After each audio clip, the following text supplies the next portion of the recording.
What's up everybody, welcome back to the Heads Project. I'm John Ortolaza, and today we're diving deep into spoilers for Ghostbusters Afterlife. So if you have not seen the film and you're planning on watching it, I will point you to the direction of my non-spoiler review where you can get a little taste of what the film's about. Then you can come back here and we're going to talk about the nitty-gritty spoilers. So stay tuned.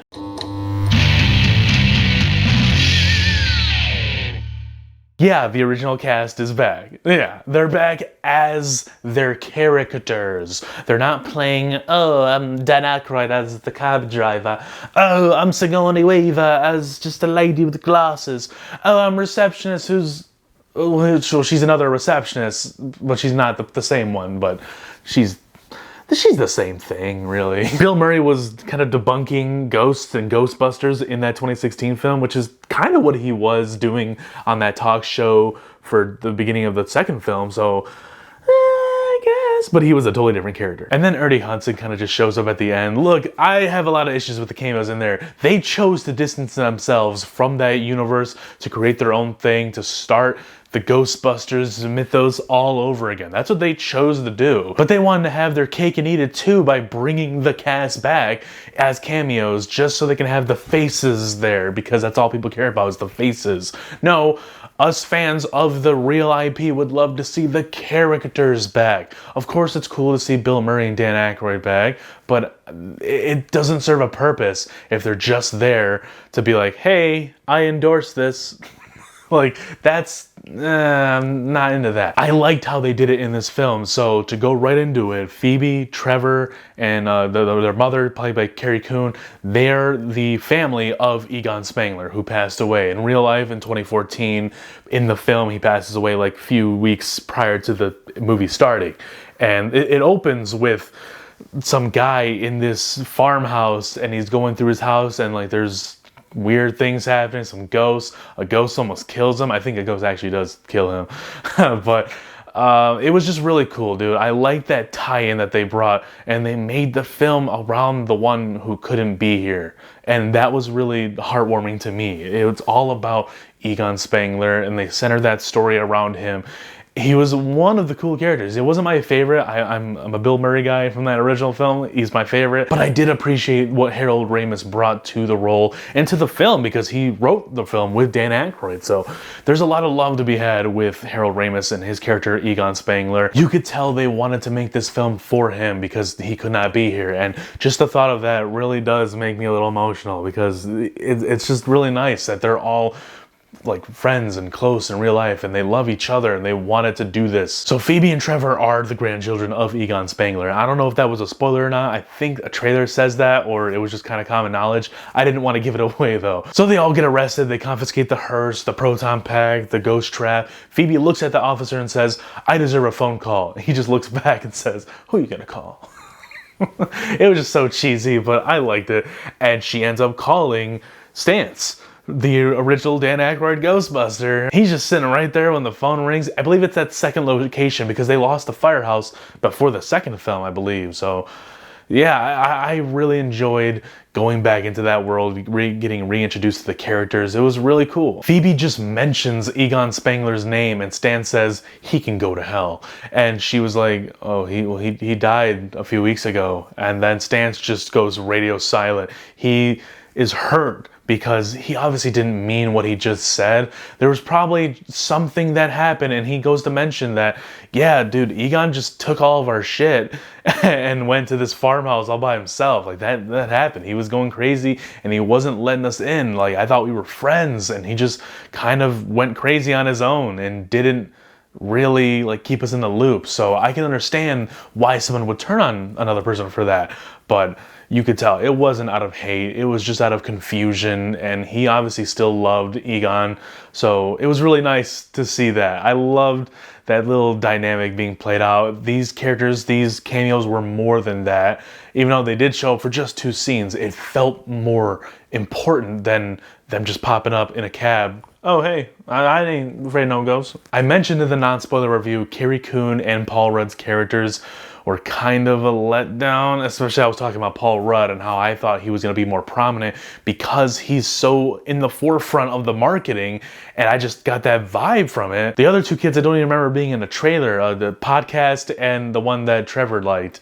I just don't remember seeing them in trailer. I really thought it was just going to be Trevor, Phoebe, and Paul Rudd's character, but he ended up being kind of the role of Rick Moranis. And look, I like Rick Moranis. I think he pulls that role off in the first film. Amazing, dude. He's so funny in there. But I just don't see Paul Rudd as that level of goofy. He is very goofy, don't get me wrong. He can pull off goofy roles. I mean, his role in Forgetting Sarah Marshall is probably one of my favorites.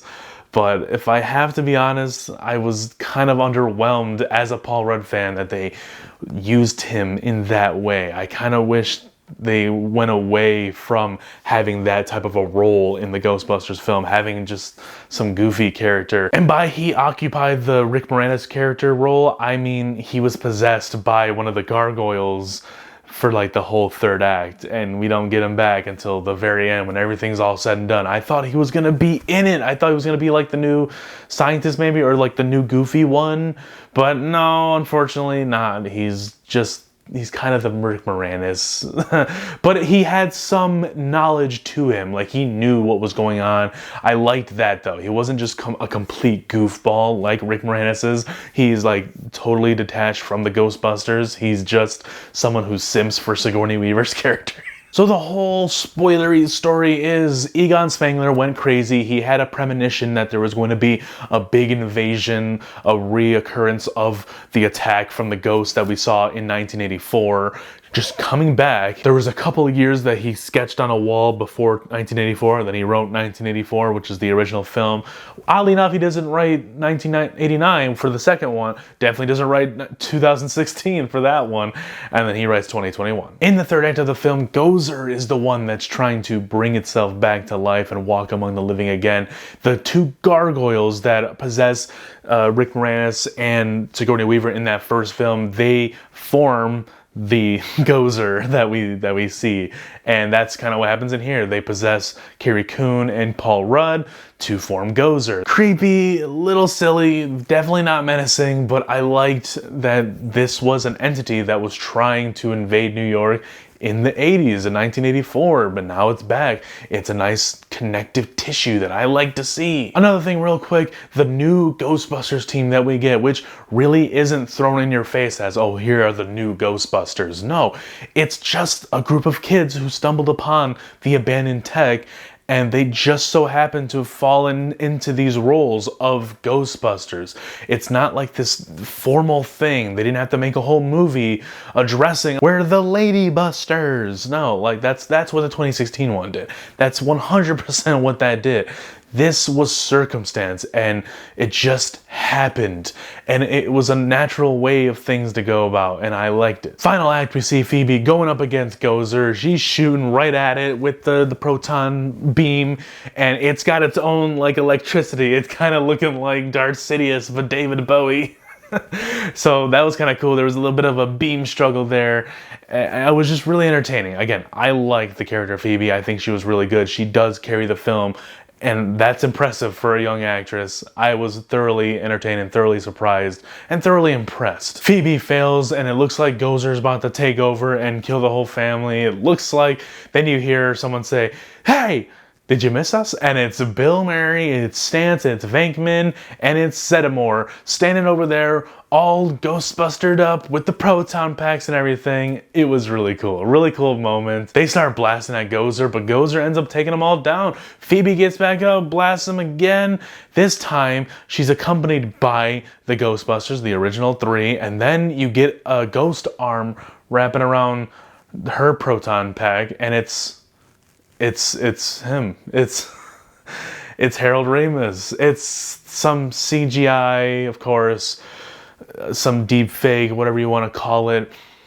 And I liked it. I liked it. It may have lasted a little too long, in my opinion, especially after they defeated Gozer. It was a nice touching moment, and it reminded me of Dragon Ball Z when Gohan is doing the one-handed Kamehameha to Cell, and his father Goku, who had just died, is doing the Kamehameha in spirit right behind him. And I thought that was really cool, really dope, and it made me think of that, and I was in for it, dude. I liked that ending. And again, it lasted just a little too long. He didn't speak to any of them, but the original Ghostbusters had a moment with the ghost of Egon, and they were just kind of apologizing, saying, like, I wish we had like one more time together, one more time to have a laugh, have a fun time. And yeah, it was tugging at the heartstrings a little bit, especially when the ghost hugs his daughter, played by Carrie Coon. And that was just a nice touching moment, because throughout the whole movie, she's very against the science stuff that Phoebe is into. Like, she loves Phoebe, of course, but she doesn't understand her obsession with this stuff. She doesn't understand why Paul Rudd's character loves this science stuff, because she has this memory of her father being a scientist, but also not being around, just going to this farmhouse all by himself. And the movie just didn't have to outright say all of that stuff. You just picked it up as it went along. You could tell she wasn't super invested in what Phoebe was talking about with the science stuff. She wasn't invested with what Paul Rudd was talking about.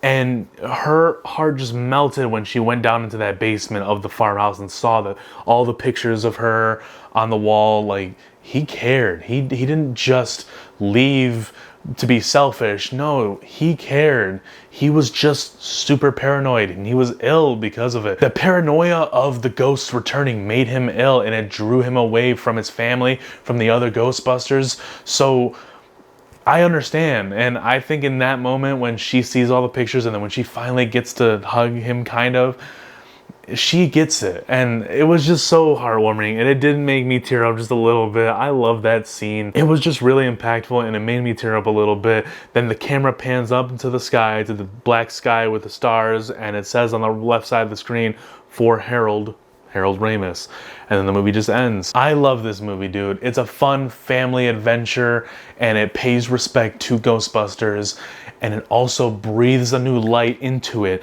something that the 2016 one was lacking. It just had the name value to it. Absolutely nothing else of that film is salvageable. But I will be talking about this one for a while. I want to buy it on 4K already, and I just want to watch it again because I loved the vibe that this film had. So guys, if you have not checked out Ghostbusters Afterlife, go check it out right now. It's in theaters, playing out. It's been for like the last week, so if you have not checked it out, I highly recommend it. If you're gonna watch any movie in theaters, this is the one. This is the one, guys. Leave a like and subscribe to the channel if you're new, and be sure to stick around because I'm currently covering the Spider-Man films. I should have already finished the Amazing Spider-Man films by now. I also did the Sam Raimi Spider-Man trilogy. Now we're gonna hop into the Tom Holland films in the lead up to No Way Home. We still have Homecoming, Far From Home, and then Spider-Man No Way Home December 17th. So there's a lot of content still to come because there's always more to come.